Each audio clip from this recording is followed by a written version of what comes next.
안녕하세요. Good afternoon. My name is Yunho from SK Planet. My objective is to make certain that I stay here until lunchtime and then stay until the afternoon so I can meet Miss Jessica Alba. Now, that's actually a joke. What I'll be discussing with you today is innovation. In an open ecosystem, for innovation to continuously occur, what kind of conditions are necessary? Based upon the experience of our company, I would like to give you some information.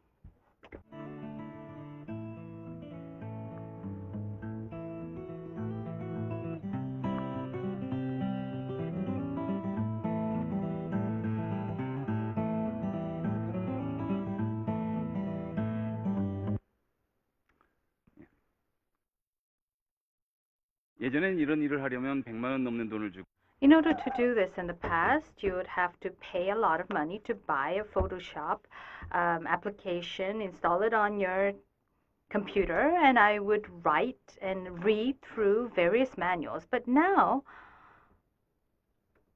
5 million people are downloading this application, Chimera, and using it to make their girlfriends look better. Of course, not everybody will be as beautiful as Jessica Alba. My wife actually warned me not to talk about Jessica Alba that much, but okay, let me go back to the theme of innovation. Such an innovative application was possible due to an open platform, which we have gotten quite used to these days. Openness of the platform brings about an ecosystem which boosts competition, which in turn boosts innovation. However, before smartphones like the iPhone, it's not as if such an ecosystem did not exist.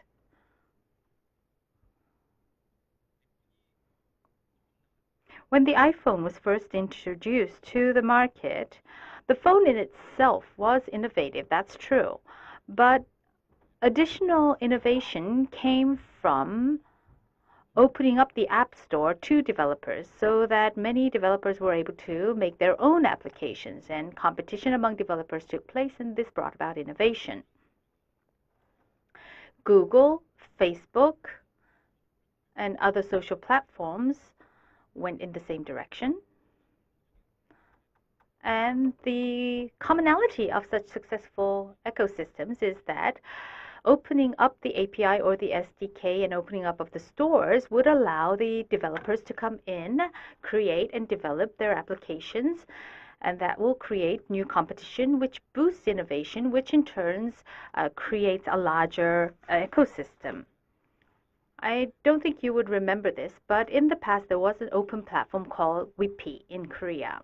Even in the days of Whippy, application developers were able to use the open platform for innovative development. And we had an open store at the time, and within the store, we had not a 70-30, but a 90-10 profitability sharing ratio was adopted. Nevertheless, that ecosystem, compared to what we see these days, was not at all that much thriving. Why was that? Many people say that the success of the current smartphone ecosystem is due to better features, better user experience, and bigger markets looking to the global market for developers. But I believe that there are other elements or reasons involved. If I could digress and give you some other examples. Before I came into SK Planet, I was in a small company that provided mobile services. In order to launch mobile services, we didn't go to the App Store at the time. We would go to the mobile service provider. We'll meet up with the person in charge and we'll have discussions and meetings. And if the service provider person tended to be a nice person who thought like me, we could have successful meetings, but many were the days when that was not the case. And when I came into the company, now some of those very unfriendly people are working under me, but anyway. I think the presentation material is a little bit off, but let me just talk to you through this subject. If Apple had to go through the same thing for iPhone applications. That is to say, if iPhone application developers had to go visit Apple headquarters, meet with the person in charge, have discussions and negotiations, then we would not have the situation today 수 있었을까요? where a high school student in the UK was able to develop an application, put it up on the App Store, and earn lots of money. That would not have been possible. At the time, with the Whippy platform, in order to create and develop an application, you would have to go and see someone who works at the service provider company. It's not because that the service providers were so bad or greedy. It's because that the open platform environment was not provided. It was because there were technological limitations. The application and the OS, between these two layers, we did not have the possibility, technically, to link up the two without any barriers, without security issues. We were not able to open up to all developers. Even among the developers, it was only those that were completely trusted by the service providers that this platform was opened up to, or else we had to hide the technical specifications because of security. However, in the case of Apple, they were able to provide the SDK because they had the technical possibility to make certain that misuse or abuse did not take place in using the SDI and API and the SDK. Another thing to take into consideration is that nowadays many people can make use of the Wi-Fi connection to make use of many applications. Here there is another technical element involved. At the time, back then, for user authentication or billing of paid content, what was necessary was that the network could not be open to just anybody. We had to have a closed network provided by the service provider. And that is why, hardware-wise, it was possible to put in Wi-Fi linkage in feature phones, but provision of that service on the internet was not possible at the time. And that is why, during the days of the Whippy platform, although we wanted to have a lot of partners, the only reliable and trusted partners were only about 400. However, based on the Android environment in the T-Store that we have at SK Telecom, we have 29,000 developer partners. Let me give you some more information about the T-Store through a video.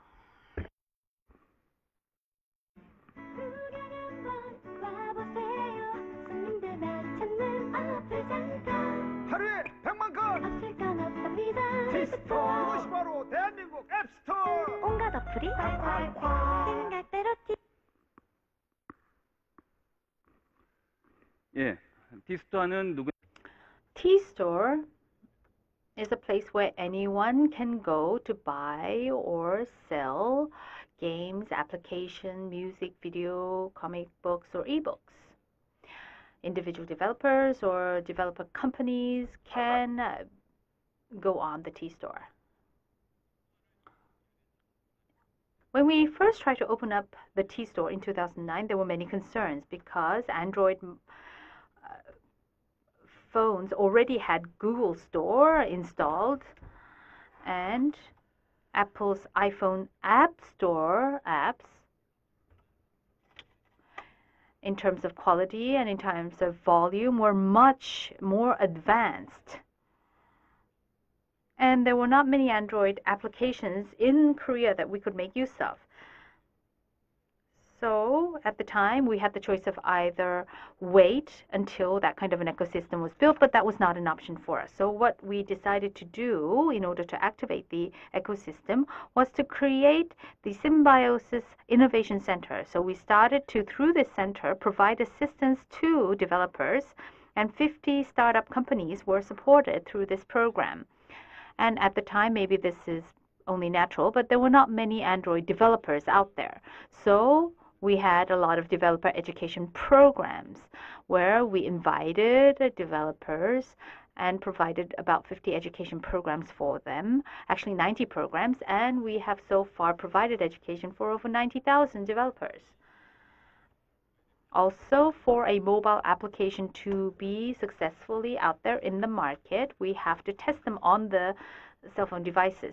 But all the hardware specs were different according to the vendors, and the OS versions were all different. So the individual developers or small development companies had a hard time testing all of those specs. So we provided a test center so that we could provide 1,500 test devices for the 28,000 developers to test their apps on different handsets. For the users, we want to provide high-quality applications to the users. So for each application, we went through a strict review process to verify whether they run well on the different types of handsets and to check if there is any virus or malicious code that may be detected.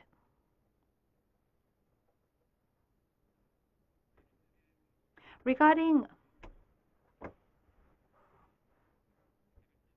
viruses, well, the developers test on their own, but we also test on the T-Store level. But another problem was actually piracy, which was a major issue. Many games or paid application developers preferred the App Store of Apple because of piracy issues.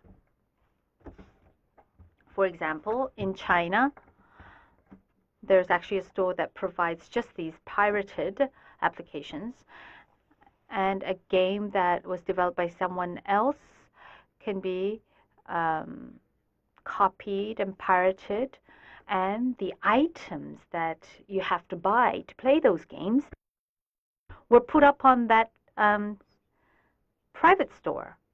So those types of misuses needed to be dealt with. So we established the application right management platform, and security has been very much heightened in the latest version, ARM 4.0.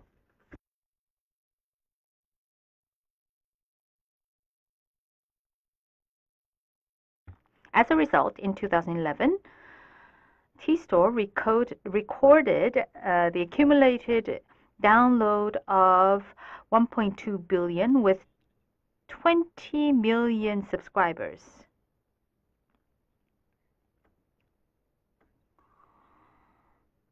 $450,000 registered contacts can be found on T-Store, so it has been a successful store. T-Store, compared to other application stores, were quite successful. We're following right behind Google and Apple's application stores. There are many service providers who want to create their own stores, but they were not very successful. Looking at the reasons behind that, well, there is a concept called edge of chaos. That is to say, if a system has only rigid orders, then it will be inactive. Or on the other side, if there is too little system in place, then it will be chaos.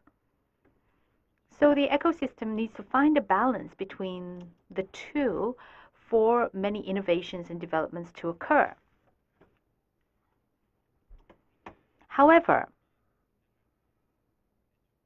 the edge of chaos is not a stable point.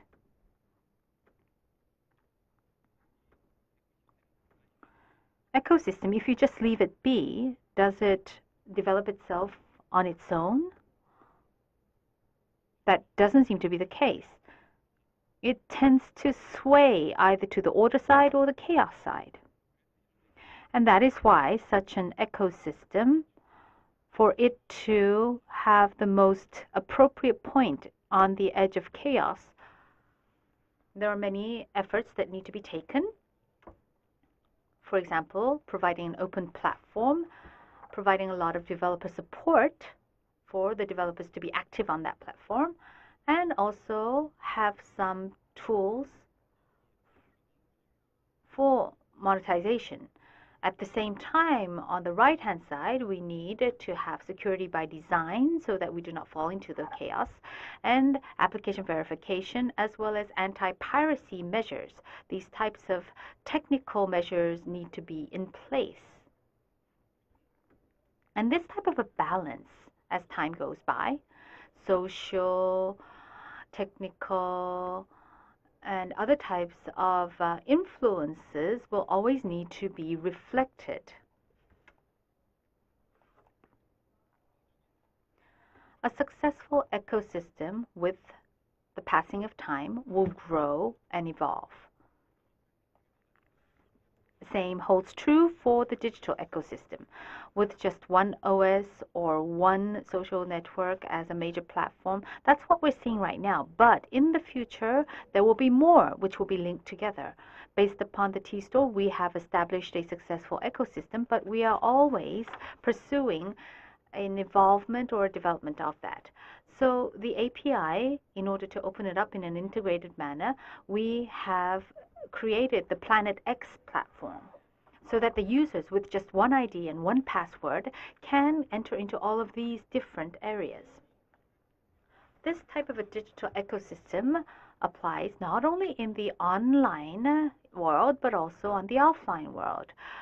The T-map, or our traffic monitoring system, is being utilized in many ways, and other types of additional value services are being provided. For example, offline coupons, digital electronic wallet, and point systems are all being linked together.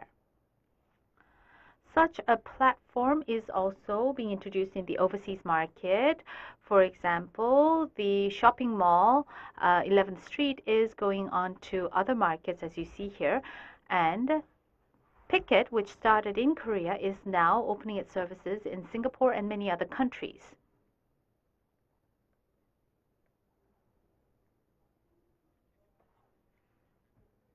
In this digital ecosystem, where innovation occurs on a constant basis, is quite similar to what we see in nature, because in nature, every region has different characteristics, but these different regions' ecosystems are not standing on their own. They are linked together in one Earth ecosystem.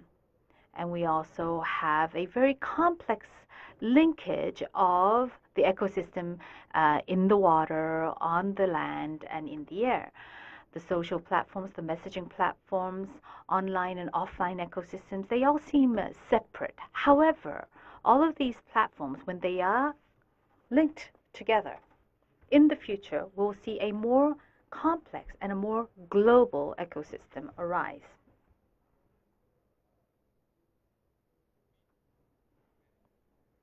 The Earth that we live on has a highly developed ecosystem called the Earth's nature. But are we alone?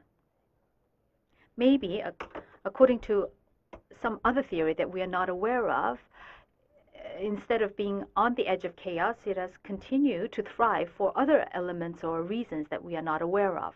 That may very well be the case. Nevertheless, we need to have a vision for the future so that our ecosystem can be maintained in a healthy and sustainable manner. It is only when those efforts are put in that the ecosystem can continue to grow and innovation can thrive. Thank you.